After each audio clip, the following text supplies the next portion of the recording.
ایک سوال یہ ہے کہ وہ ایک گھر والے جو ہے گھر میں گئے ہیں اور سورہ بقرہ کی بھی جو ہے تلاوت وغیرہ کرے ہیں، لیکن اس کے باوجود بھی پریشانی کے اوپر پریشانی ہو رہی ہے، تو اس کے لیے کیا کرا جائے، یہ سوال ہے۔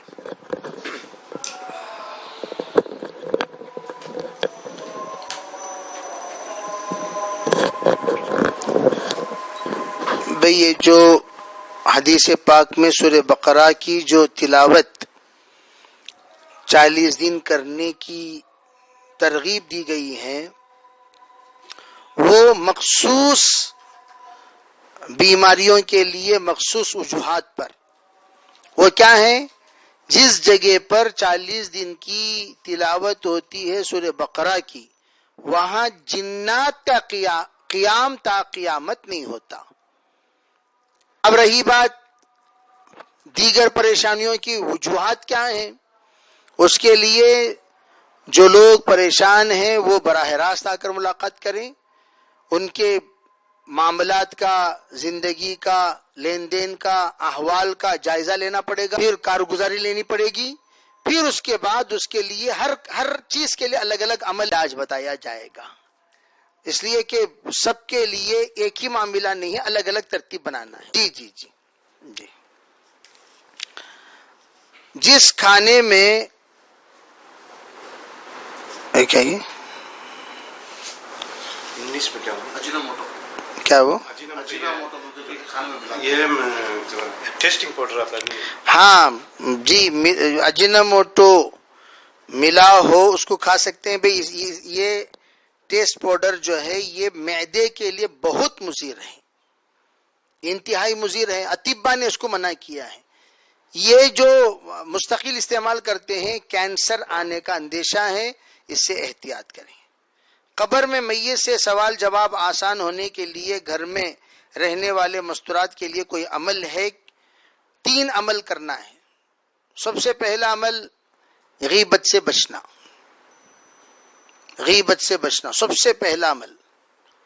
غیبت یمشی بن نمیمہ خود حدیث پاک میں ہے۔ دوسرا عمل ناپاکی سے بچنا، عام طور پر ہمارے مستورات بچوں کے پیشاب سے نہیں بچتی، بچوں کے پیشاب سے جیسا بچنا چاہیے ویسا احتیاط نہیں ہوتا، اس سے بھی پیشاب سے، خود کے پیشاب سے بھی اور بچوں کے پیشاب سے بھی اور جانوروں کے پیشاب سے بھی بہت احتیاط کریں۔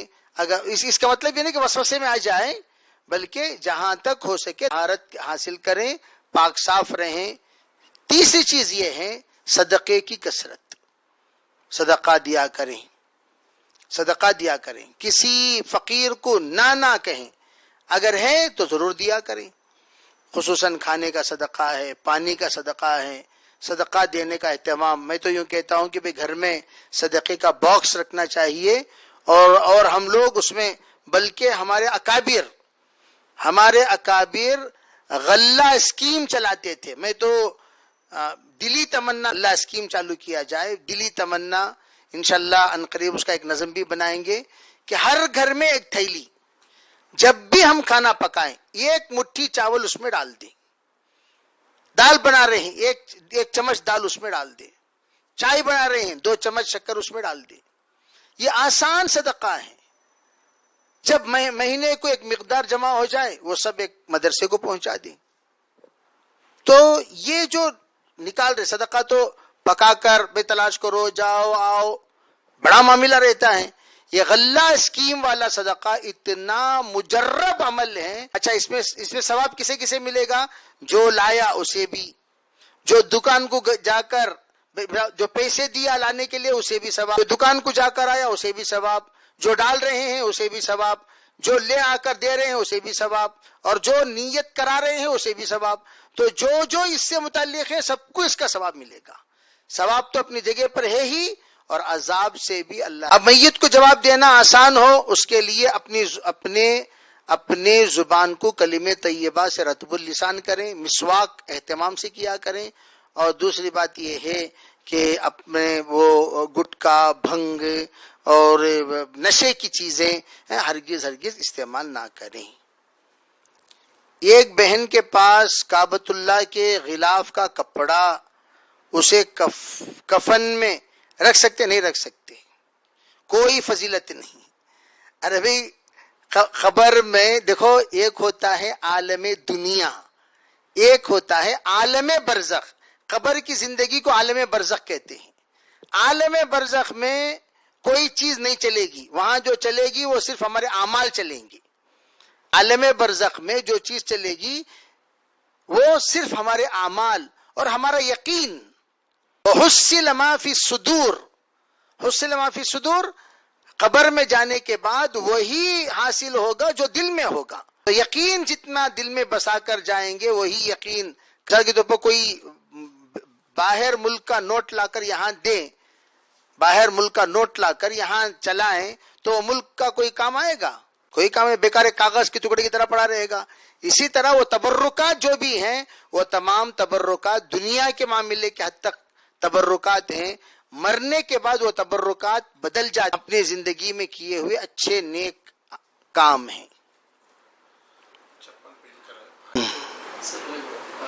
اچھا، یہ ایک تو یہ ہے کہ بھئی چپل وغیرہ پہن کر اگر کوئی پاک چپل ہو، ناپاک چپل نہ ہو، پاک چپل ہو ناپاک چپل نہ ہو، تو وہاں آپ حضرات اگر قرآن وغیرہ پڑھ رہے ہیں، پہن کر جا رہے ہیں یا تسبیح کر رہے ہیں، کوئی حرج نہیں کر سکتے ہیں. جی رکھ سکتے ہیں. اگر کوئی اپنے نفل روزے میں اپنی زندگی میں کوئی بھی ایک معاملے کی نیت کرتے ہوئے آپ روزہ رکھنا چاہتے ہیں، رکھ سکتے ہیں، اس میں کوئی حرج نہیں ہے. لیکن وہ چیز حلال ہو، صحیح ہو، حلال بھی ہو، صحیح ہو. بعض لوگ گناہوں کی بھی نیت کر لیتے ہیں. گناہوں کی نیت کرنا گناہ ہے، گناہوں کی نیت کرنا گناہ ہے. ایک صاحب روزہ رکھے، کیا روزہ رکھے بولے تو لون نہیں مل رہا تھا، روزہ رکھ کر لون لے رہے ہیں. ارے لون لینا ہی آپ کے لیے جائز نہیں ہے. جب جائز تو روزہ رکھ کر لون بھئی ایسی چیزیں جو شرعی اعتبار سے منع ہے. بے رات کا وقت میں کوئی مکروہ نہیں. مکروہ وقت صرف 3 ہے: طلوع آفتاب، زوال، غروب آفتاب. ان کے علاوہ کوئی نماز اوقات مکروہ نہیں ہے، مکروہ وقت کوئی نہیں ہے. تو آپ آرام سے رات میں پورا وقت غیر کراہا وقت ہے، غیر مکروہ وقت ہے، آپ آرام سے نماز پڑھ سکتے ہیں. اس کا سجدہ شکریہ کو بولتے ہیں تو اس کا طریقہ ہے کیا سجدہ؟ اصل میں سجدے شکر سے مراد شکریہ کی نماز ہے. حقیقت میں جزوے جیسے صرف سجدے تلاوت ہیں، ورنہ عموماً ہمارے اکابر یہ کہتے ہیں کہ جب بھی کسی کو کوئی اچھی بات، کوئی اچھی خبر، کوئی اچھی نیوز اسے ملے تو ایسے موقع پر وہ آ کر سب سے پہلے تو ایک الحمدللہ کہیں، الحمدللہ کہیں، اللہ کا شکر ادا کریں، اور اچھی نیت کریں. اچھی نیت، اللہ انشاءاللہ میں 2 رکعت نماز پڑھوں گا، یا کام ہو گیا انشاءاللہ میں کوئی صدقہ دوں گا، یا نیت یہ کر لیں کہ میں یہ کام ہو گیا، اللہ کا فضل ہے کہ میں آ کر فلاں فلاں کی مدد کروں گا، وغیرہ وغیرہ. تو یہ تمام نیتیں شکریہ میں شامل ہو جاتی ہیں.